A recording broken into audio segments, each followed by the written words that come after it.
ಅಂಗವಿಕಲರ ಗ್ರಾಮೀಣ ಪುನರ್ವಸತಿ ಯೋಜನೆಯಡಿ ಕೆಲಸ ಮಾಡುತ್ತಿರುವ ಪುನರ್ವಸತಿ ಕಾರ್ಯಕರ್ತರ ಎಂಆರ್ಡಬ್ಲ್ಯೂ, ವಿಆರ್ಡಬ್ಲ್ಯೂ, ಯುಆರ್ಡಬ್ಲ್ಯೂ ಸೇರಿದಂತೆ ವಿವಿಧ ಬೇಡಿಕೆಗಳನ್ನು ಈಡೇರಿಸಿ ಆಗ್ರಹಿಸಿ ಕರ್ನಾಟಕ ರಾಜ್ಯ ವಿಕಲಚೇತನರ ಹಾಗೂ ವಿದ್ಯುದ್ದೋಷ ಮತ್ತು ಗ್ರಾಮೀಣ ಹಾಗೂ ನಗರ ಪುನರ್ವಸತಿ ಕಾರ್ಯಕರ್ತರ ಜಿಲ್ಲಾ ಒಕ್ಕೂಟದಿಂದ ಪ್ರತಿಭಟನೆ ನಡೆಸಿದರು.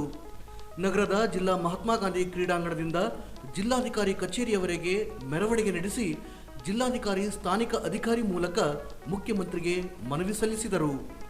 ಜಿಲ್ಲಾಧಿಕಾರಿಗಳ ಅಧ್ಯಕ್ಷತೆಯಲ್ಲಿ ವಿಕಲಚೇತನರ ಕಾಯ್ದೆ 2016ರ ಸೆಕ್ಷನ್ 72ರ ಅಡಿ ಜಿಲ್ಲಾ ಮಟ್ಟದ ಜಿಲ್ಲಾ ಸಮಿತಿ ಸಭೆಯನ್ನ ಪ್ರತಿ 3 ತಿಂಗಳಿಗೊಮ್ಮೆ ಸಭೆ ಕರೆಯಬೇಕು. ಎಲ್ಲ ತಾಲೂಕಾ ವಿದ್ಯುದ್ದೋಷ ಪುನರ್ವಸತಿ ಕಾರ್ಯಕರ್ತರನ್ನ ಸಮಿತಿಯ ಸದಸ್ಯರನ್ನಾಗಿ ಪರಿಗಣಿಸಬೇಕು. 5% ಅನುದಾನ ಬಗ್ಗೆ ಕಾರ್ಯಾಗಾರ ಹಮ್ಮಿಕೊಳ್ಳಬೇಕು. ಸಚಿವರು ಹಾಗೂ ಶಾಸಕರು ಅವರ ಅಧ್ಯಕ್ಷತೆಯಲ್ಲಿ ನಡೆಯುವ ಕೆಡಿಪಿ ಹಾಗೂ ಸಾಮಾನ್ಯ ಸಭೆಗಳಲ್ಲಿ ವಿಕಲಚೇತನರ ಕಲ್ಯಾಣಕ್ಕಾಗಿ ಮೀಸಲಿಟ್ಟ 5% ಅನುದಾನದ ಚರ್ಚೆ ಮಾಡಬೇಕು. ಅನುದಾನದ ಖರ್ಚು ವೆಚ್ಚದ ಬಗ್ಗೆ ಮೇಲ್ವಿಚಾರಣೆ ಮಾಡಲು ಜಿಲ್ಲಾ ವಿಕಲಚೇತನರ ಅಧಿಕಾರಿಗಳಿಗೆ ಜವಾಬ್ದಾರಿ ನೀಡಬೇಕೆಂದು ಒತ್ತಾಯಿಸಿದರು. ಪಂಚಾಯತ್ ರಾಜ್ ಇಲಾಖೆ ವ್ಯಾಪ್ತಿ ಬರುವ ಜಿಲ್ಲಾ ಪಂಚಾಯಿತಿ, ತಾಲೂಕಾ ಪಂಚಾಯಿತಿ, ಗ್ರಾಮ ಪಂಚಾಯಿತಿ ಅನುದಾನದಲ್ಲಿ ವಿಕಲಚೇತನರ ಕಲ್ಯಾಣಕ್ಕಾಗಿ ಮೀಸಲಿಟ್ಟ 5% ಅನುದಾನದಲ್ಲಿ ವಿಕಲಚೇತನ ಫಲಾನುಭವಿಗಳಿಗೆ ವೈಯಕ್ತಿಕ ಸೌಲಭ್ಯಗಳನ್ನು ನೀಡಬೇಕು.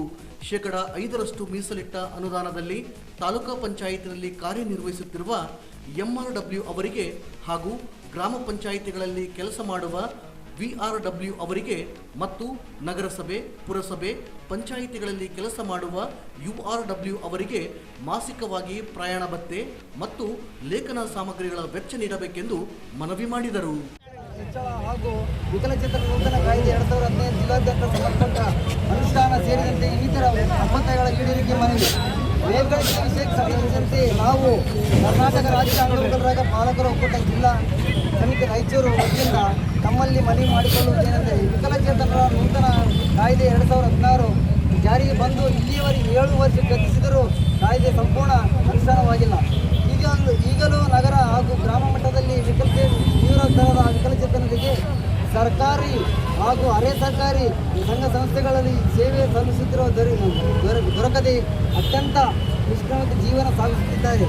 ಕಾರಣ ವಿಕಲಚೇತನರ ಆರೋಗ್ಯ ಸಮಸ್ಯೆಗಳು, ಶಿಕ್ಷಣ, ಉದ್ಯೋಗ, ಸಾರ್ವಜನಿಕ ಸಮಸ್ಯೆಗಳು. ತಾಲೂಕಾ ಪಂಚಾಯಿತಿ, ಗ್ರಾಮ ಪಂಚಾಯಿತಿ, ಪಟ್ಟಣ ಪಂಚಾಯಿತಿ, ಪುರಸಭೆ ಹಾಗೂ ನಗರಸಭೆಗಳಲ್ಲಿ 5% ಅನುದಾನದಲ್ಲಿ ವಿಕಲಚೇತನರ ಸಂಪನ್ಮೂಲ ಮಾಹಿತಿ ಕೇಂದ್ರ, ಪ್ರತ್ಯೇಕ ಕೊಠಡಿ ನಿರ್ಮಾಣ ಮಾಡಬೇಕು. ಸದರಿ ಮಾಹಿತಿ ಕೇಂದ್ರದಲ್ಲಿ ಪುನರ್ವಸತಿ ಕಾರ್ಯಕರ್ತರು ಎಂಆರ್ಡಬ್ಲ್ಯೂ, ವಿಆರ್ಡಬ್ಲ್ಯೂ, ಯುಆರ್ಡಬ್ಲ್ಯೂ ಅವರಿಗೆ ಕಚೇರಿಯಲ್ಲಿ ಕೆಲಸ ನಿರ್ವಹಿಸಲು ಟೇಬಲ್, ಕುರ್ಚಿ, ಕಂಪ್ಯೂಟರ್, ಅಲಮಾರಿ ಇತರೆ ಸೌಲಭ್ಯಗಳನ್ನು ಕಲ್ಪಿಸಬೇಕು.